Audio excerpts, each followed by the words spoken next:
I acquired a house for $50,000, funded by the elderly man's finances. Vivian proudly displayed her bank book, enthusiastically boasting about the purchase. Despite my attempts to maintain composure and avoid being easily surprised, I couldn't stifle my laughter. In this moment, Vivian questioned my amusement, prompting me to explain. However, instead of expressing shock, I continued to laugh heartily in her presence. After a prolonged bout of laughter and the inability to articulate words, I regained my composure. Addressing Vivian, I apologized, saying, "Sorry for you." She seemed perplexed, prompting me to sadly point at the bank book she held. "My name is Rita, and ever since I married a man 10 years my senior, I've been a target of gossip. My husband, already wealthy with multiple companies and ample resources, was considered a catch. People assumed I married him for his money, given the age difference. However, the truth was different. My husband had experienced poverty in his earlier life, abandoned by his gambling-addicted father, leaving him and his mother in a small apartment. As the landlord's daughter in that building, I had no peers my age. Consequently, my future husband, 10 years older than me, became my playmate. Despite my attraction to him, I never coveted his wealth. Our paths diverged when he moved to New York, but we continued corresponding. Each time I confessed my feelings, he responded with a dismissive, "When you're older." This pattern persisted through middle school and high school. Despite the rejection, I remained steadfast. Even when he told me I was too young in high school, I persisted. Our connection endured during his time away, and when I entered university, he issued a conditional response. He suggested that if, after broadening my perspectives and meeting new people, I still harbored feelings for him, he would reciprocate. Throughout my 4 years at university, my unwavering feelings persisted. Upon graduation, I confessed once more. Bashfully, he admitted, "You're the only one who's loved me this much." And we officially began dating. At 23, fresh out of university and embarking on my career, I shared my life with a man of 33 who had already established himself in New York with successful business ventures. Eager to marry him, I patiently awaited his promise to tie the knot once his company achieved success. Living together, I diligently managed household chores and prepared his favorite meals, all the while questioning if he truly cared for me. Direct inquiries led him to admit that he initially considered my affection during our elementary and middle school years as a mere childish crush. However, as my declarations persisted through high school and college, he began to feel shy and acknowledge the depth of my feelings. Worried during my college years that I might find someone else, he shared that he had never dated before due to focusing on studying and overcoming his impoverished background. Despite the skepticism surrounding our age gap, we were confident in our commitment and dismissed the notion of betrayal. With a $12 million asset, we encountered assumptions that our relationship was driven by financial motives or future insurance benefits. While some recognized our long history, others stubbornly clung to stereotypes about wealthy individuals. In social settings, gossip surrounded us, but my husband, despite the frowns, encouraged me to ignore it. Unaffected by external opinions, our love remained steadfast, bolstered by my husband's unwavering trust. Several years into our marriage, we welcomed our eldest son, Peter, followed by our second son, Dan, the next year. Despite financial comfort, we chose not to disclose our wealth to them, teaching them the value of money from elementary school. They received allowances for household chores and learned financial management through unique piggy banks and account books. Our upbringing seemed to have a lasting impact. By the time Peter and Dan reached high school, rather than asking for pocket money, they expressed a desire to work for what they wanted.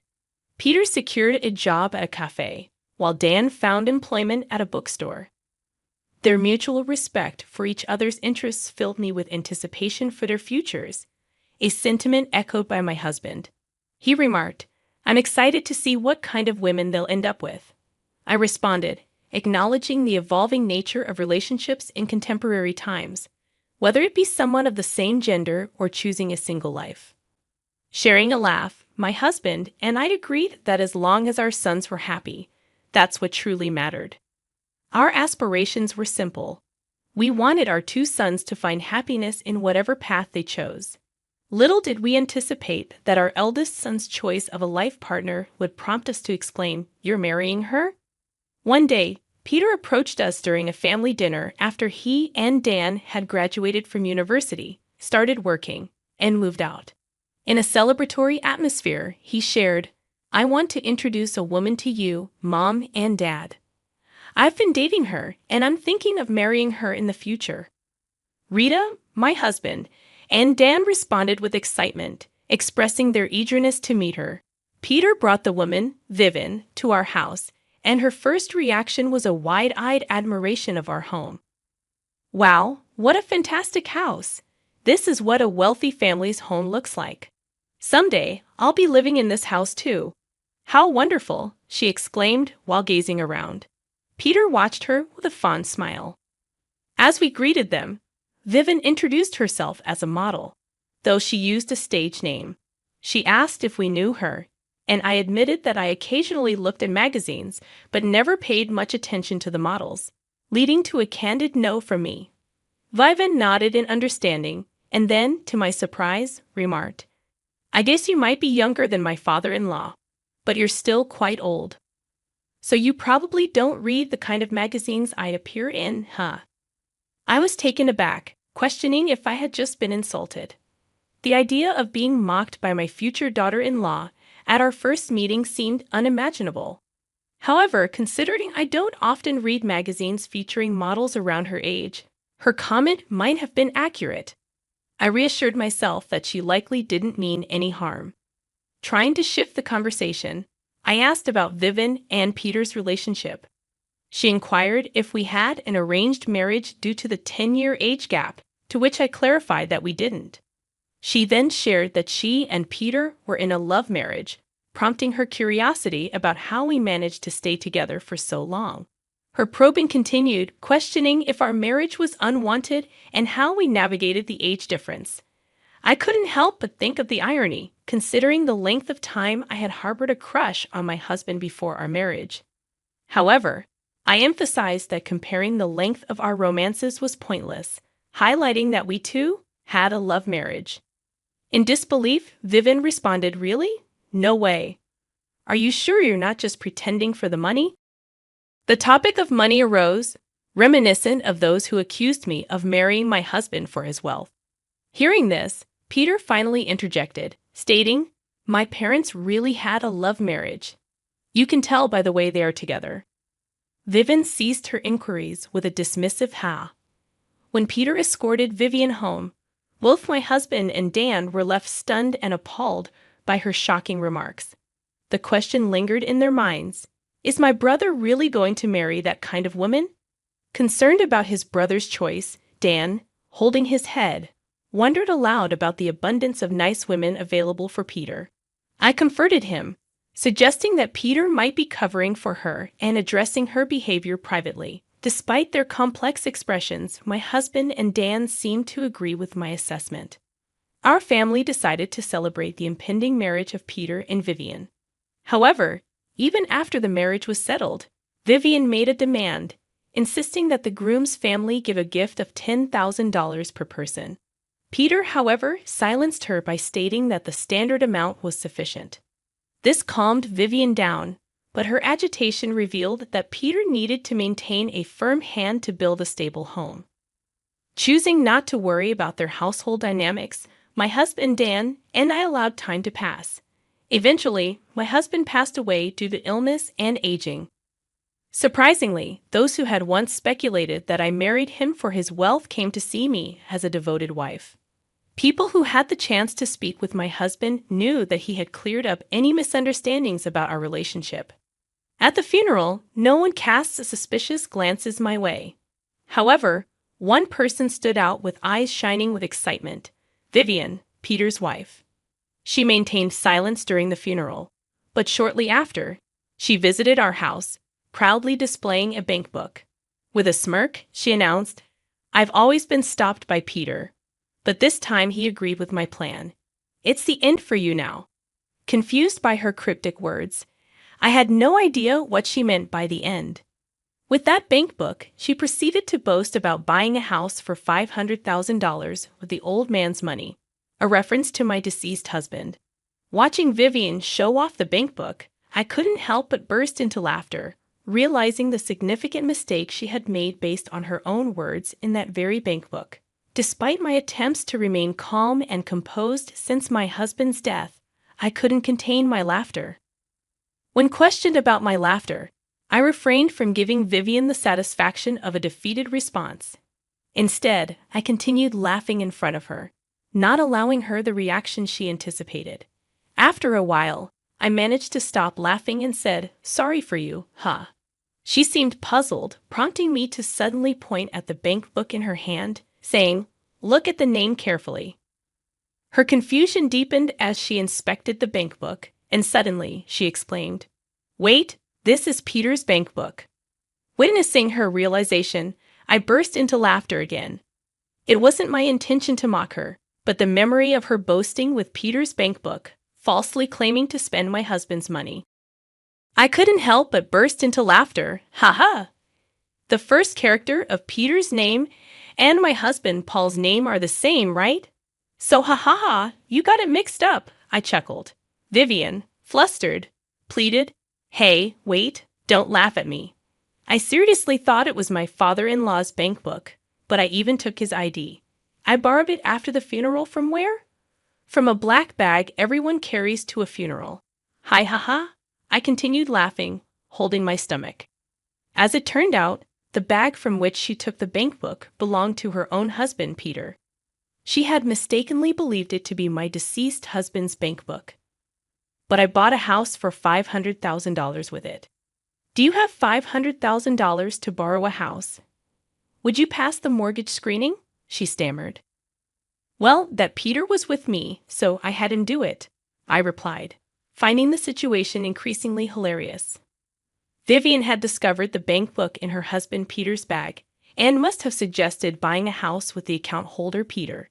Seeing the amount in the bank book, she proposed buying a house for $500,000.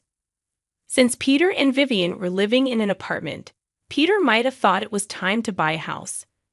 For Peter, it was simply buying a house with his own earned money, but Vivian mistook it for my husband's bank book and thought she could use it. Not being the account holder, I assumed it was the bank book with my husband's insurance money in it. As the beneficiary of my husband's insurance, any money transferred would go into my account. Besides, normally, you can't use the account of someone who has passed away. Vivian's face turned red at my words. Soon after, Peter and Vivian's parents appeared at our house. Peter casually approached Vivian, and her parents, looking pale, came to me, bowing repeatedly. They'd apologized for their daughter's rudeness. As I listened, surprised, Vivian's parents explained what had happened. After Peter and Vivian decided to buy a house and completed the contract, an excited Vivian texted her mother, "Got a mansion with the dead father-in-law's insurance money. I'll invite you over once we move in." Now I'm going to brag to the money-hungry mother-in-law about buying a house with the money she was supposed to get. Panicked, her mother showed the message to her father, and they both contacted Peter in a hurry. Peter, calmly responding, brought them to our house. I'd always kept an eye on Vivian, expecting her to mess up sometimes, but I never thought she'd mix up my bank book with Dad's. Peter and I laughed as much as we could when we realized Vivian's mistake. Vivian's parents told her to apologize, their faces still pale, but Peter and I continued to laugh, creating a chaotic scene. Once we stopped laughing, Vivian's parents apologized, and a flustered Vivian also apologized to us. I assured them, saying, "Oh, it's all right. In the end, I haven't suffered any harm." I told Vivian and her parents not to apologize, but they insisted, saying, "No, we know you two had a love marriage and were together before your husband built his fortune. We saw your husband on a TV program talking about how you two met. My wife and I were so moved by your love story." As I exclaimed in surprise, Peter sitting next to me explained, "Ah, I thought Mom didn't know." Dad couldn't stand seeing Mom misunderstood, so he talked about it everywhere, and it reached the ears of a TV station. They thought it was a great story and broadcasted how Mom and Dad met. Was that what he was asking about a few years ago when he wanted to tell people our story? I realized the legacy my husband had left behind, and our daughter had caused such a disgrace. When Dan, the younger son, heard about it later, he said, "I just can't understand my brother's thinking," looking skyward. When I asked Peter why he loved her so much, he replied with a laugh, "She's never boring to watch." Remembering how he made me laugh during my grief after my husband's death, I felt I understood what he meant. Being with her probably meant no time for minor worries or sulking. Though Vivian did what she did, she had been without an allowance for a while and recently started working at my favorite cafe. Whether she was embarrassed by how much I laughed at her, scolded by her parents, or heard in detail about mine and my husband's love story from them, I'm not sure. Lately, she's been calling me ma'am and treating me more respectfully. For a while, I think I'll continue visiting this cafe, watching Peter's wife grow and change,